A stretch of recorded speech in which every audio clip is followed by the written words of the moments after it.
할렐루야, 검단 함께하는 교회 큐티 영상을 시청하시는 우리 성도 여러분들을 환영합니다. 오늘 저와 함께 살펴볼 성경 통독 본문은 사도행전 1장 말씀입니다.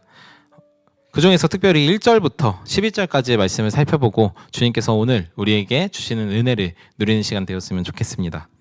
함께 읽겠습니다. 데오빌로님, 나는 첫 번째 책에서 예수께서 행하시고 가르치신 모든 일을 다루었습니다. 거기에 나는 예수께서 활동을 시작하신 때로부터 그가 택하신 사도들에게 성령을 통하여 지시를 내리시고 하늘로 올라가시는 날까지 하신 모든 일들을 기록했습니다. 예수께서 고난을 받으신 뒤에 자기가 살아계심을 여러 가지 증거를 드러내셨습니다. 그는 40일 동안 그들에게 여러 차례 나타나시고 하나님 나라에 관한 일들을 말씀하셨습니다. 예수께서 사도들과 함께 잡수실 때에 그들에게 이렇게 분부하셨습니다. 너희는 예루살렘을 떠나지 말고 내게서 들은 아버지의 약속을 기다려라. 요한은 물로 세례를 주었으나 너희는 여러 날이 되지 않아서 성령으로 세례를 받을 것이다. 사도들이 한자리에 모여 있을 때에 예수께 여쭈었다. 주님께서 이스라엘에게 나라를 되찾아 주실 때가 바로 지금입니까? 예수께서 그들에게 말씀하셨다. 때나 시기는 아버지께서 아버지의 권한으로 정하신 것이니 너희가 알 바가 아니다. 그러나 성령이 너희에게 내리시면 너희는 능력을 받고 예루살렘과 온 유대와 사마리아에서 그리고 마침내 땅 끝에 이르기까지 내 증인이 될 것이다.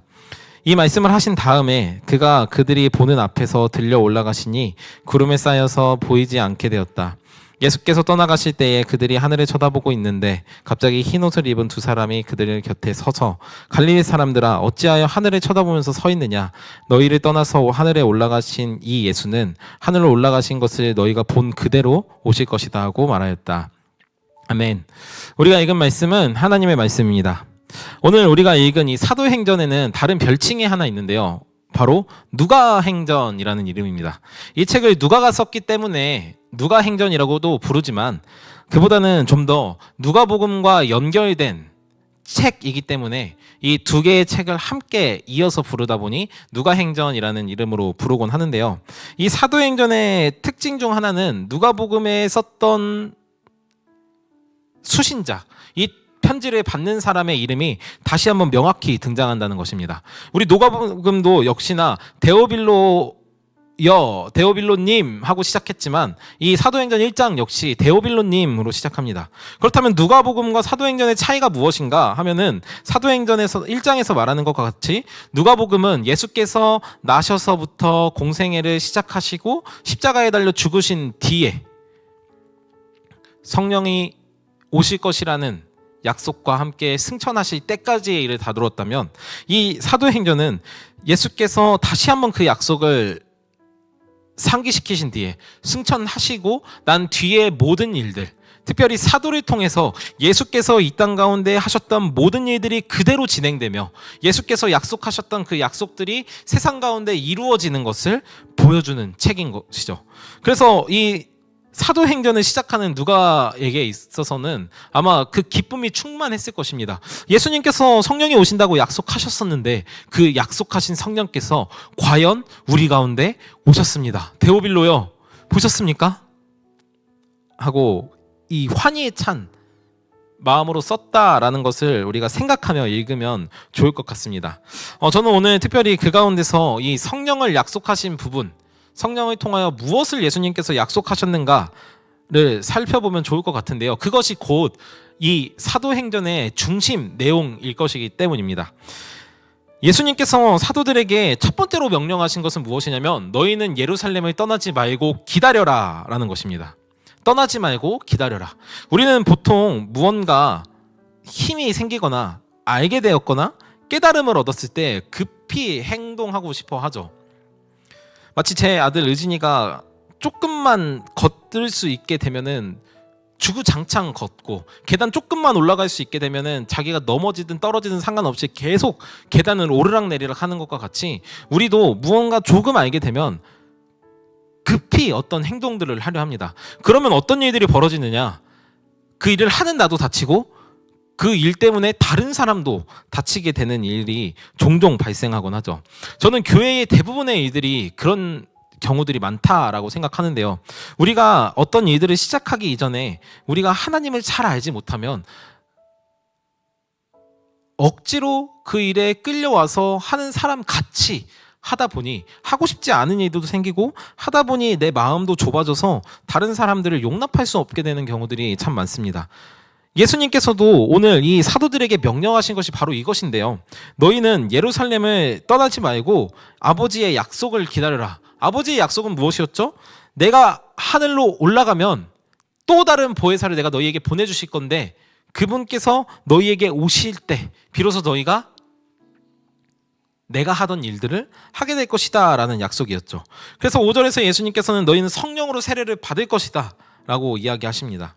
그렇다면 이 성령으로 세례를 받게 된다는 것은 어떤 것을 의미할까요? 성령을 우리가 흔히 잘못 오해해서 무언가 대단한 방언 은사를 생각하곤 하지만 우리가 교회에서 우리 검단 함께하는 교회에서 설교를 통해 종종 들었던 것 같이 성령이 하시는 일은 바로 예수 그리스도를 증언하는 일입니다. 그래서 우리가 이런 단어, 이런 표현을 들어본 적이 있으시죠? 예수님은 숨으시는 하나님, 부끄러워하시는 하나님이라는 표현 말입니다.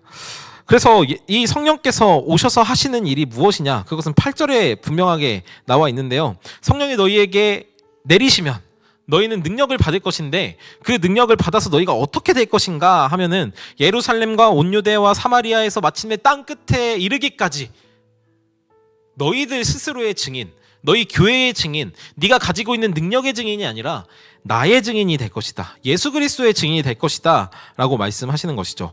우리가 앞으로 이 사도행전을 계속해서 읽어 내려갈 텐데요. 사도행전을 통해서 우리가 발견하는 것은 무엇이냐면 사도들이 방문하는 곳곳마다 예수 그리스도의 제자가 늘어난다라는 것입니다. 예수 그리스도의 제자는 누구죠? 바로 예수가 어떤 분이신지 알고 믿고 그분의 삶을 그대로 따라 살겠노라라고 다짐하는 사람들이죠. 바로 성령께서 오시면 하시는 일이 이런 것입니다. 오늘날 예수 그리스도를 믿는 모든 사람 안에는 성령께서 내주하고 계십니다. 그 내주하시는 성령께서 하시는 일은 바로 우리 안에서 예수님이 누구신지를 우리에게 가르쳐 주시고 우리를 통해서 우리 주변에 있는 오늘 성경에서 말하는 예루살렘, 내가 거하는 나의 딛고 있는 경계와 그 경계의 바로 옆에 있는 이웃과 그 이웃을 넘어선 바로 가까운 곳에 있는 다른 나라들 뿐만 아니라 우리와 너무도 멀지만 이 땅 끝에 반드시 예수 그리스도의 복음을 들어야 하는 이들에게까지 예수 그리스도의 증인이 될 것이다. 그리고 그것이 사도행전에 분명하게 드러나고 있죠. 예루살렘에서 시작한 복음이 소아시아에, 소아시아로부터 로마에, 로마뿐만 아니라 온 유럽과 오늘날 저에게, 우리에게 이르기까지 예수 그리스도의 복음에, 예수 그리스도께서 하신 일에 증인들이 오늘날 성령을 통하여 전파하고 있다는 것을 우리는 알고 있습니다. 그래서 앞으로 우리가 이 사도행전 1장부터 28장까지 읽으면서 이 복음이 얼마나 역동적으로 전파되는지, 어떤 제자들을 통해서 어떻게 전달되는지를 우리가 함께 살펴보며 이 사도행전을 통해 은혜를 누렸으면 좋겠습니다. 사랑하는 검단 함께하는 교회 성도 여러분, 오늘 예수님께서 저와 여러분들에게도 명령하십니다. 너희는 떠나지 말고 성령을 기다려라. 무언가 하기 위해 애쓰지 말고 먼저 성령을 기다려라. 성령이 오시면 너희가 그 일을 거뜬히 예수 그리스도를 위해서, 그리고 세상 가운데 예수 그리스도를 드러내기 위해서 할 수 있는 능력을 내가 너희에게 줄 것이다 라고 말씀하십니다. 그래서 오늘 무언가 어떤 대단한 일을 하기 이전에 하나님의 약속을 기다림으로 그 약속을 성취받는 저와 여러분 되기를 간절히 축복합니다. 함께 기도하겠습니다. 하나님 감사합니다. 오늘 우리에게 이 귀한 말씀을 통해 떠나지 말고 기다리라 라는 명령을 다시 한번 상기시켜 주시니 감사합니다. 주님께서 약속하신 것입니다. 되어라, 되기 위해 노력해요라가 아니라 될 것이다 라고 말씀하신 주님의 그 약속처럼 주님, 우리가 주님의 증인이 될 것을 믿습니다. 주님, 우리에게 성령으로 더욱 충만케 되어서 세상 가운데 예수 그리스도의 복음과 그분께서 하신 일, 그리고 그것을 통해 이루신 일들을 담대히 전파하는 우리가 될 수 있도록 주여 인도하여 주십시오. 그렇게 우리 검단 함께하는 교회가 이 검단 지역뿐만 아니라 인천과 그 주변에 있는 모든 경기도 지역들과 뿐만 아니라 온 세계 열방들을 품고 기도하며 섬기는 교회 될 수 있도록 인도하여 주십시오. 예수님의 이름으로 기도합니다. 아멘.